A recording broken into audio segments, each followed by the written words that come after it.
Hi guys, ఈరోజు మేము మైసూర్ పాక్ చేసుకోబోతున్నాం. గుల్లా మైసూర్ పాక్. మా అత్త చేసే Mysore Pak.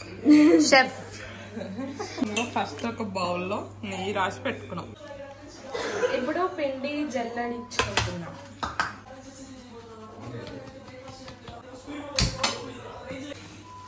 Two cups sugar,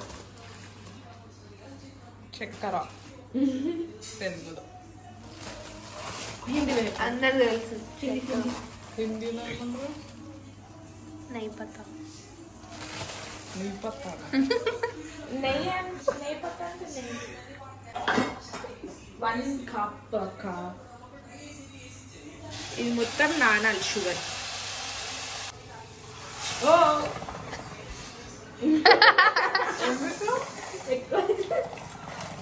ఆవు తీసేద్దాం. వాటర్ ఏముంటుంది అంటే ఎక్కువసేపు మరగాలి. ఇట్లయితే ఆవు తీసేద్దాం. సర్ప్రైజ్ ఇద్దాం అనుకుంటే వీళ్ళు తొందరగా వచ్చేసారు. ఇంకో బౌల్లో 2 కప్స్ ఆఫ్ నెయ్యి పోసుకోవాలి.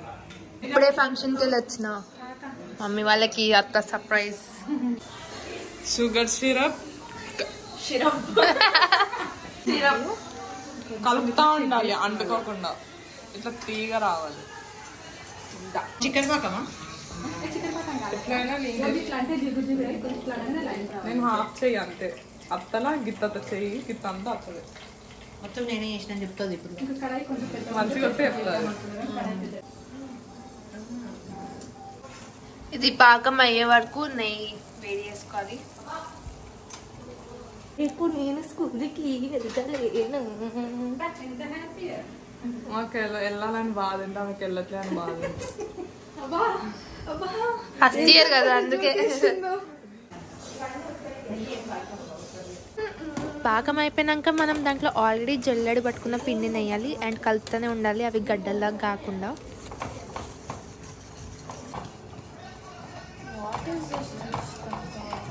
అదంతా నువ్వే చేస్తుంది ప్యాటీడు.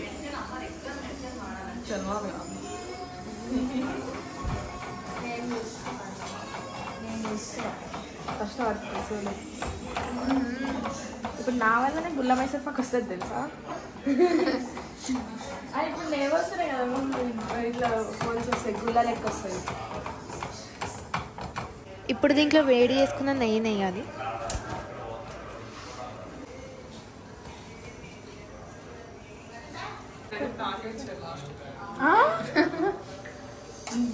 వచ్చేది బాగా ఉడకబెట్టాలి.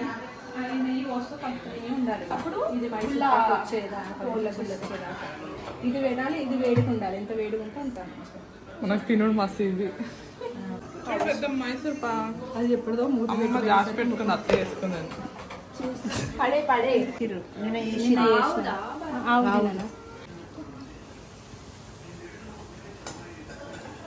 అలాగా ఒకటే దగ్గర పోసుకోకండి, స్ప్రెడ్ చేసుకోండి మొత్తం ఇట్లా నీట్గా ప్రతి ప్లేస్లో. 3 అండ్ ఫైనలీ చాలాసేపు కలిపినాక ఇది రెడీ అయిపోయింది. అండ్ దీన్ని ఒక బౌల్లో వేసుకొని చల్లార్చుకోవాలి. అండ్ ఇప్పుడు దీన్ని కట్ చేసుకొని ఒక ప్లేట్లోకి ఫ్లిప్ చేసుకుంటే మన మైసూర్ పాక్ రెడీ అయిపోతుంది. గాయస్, ఇప్పుడు మేము కాఫీ షాప్కి వచ్చాం, కానీ కాఫీ తాగడం కాదు. ఏం తింటున్నావు సాక్షి? Peri peri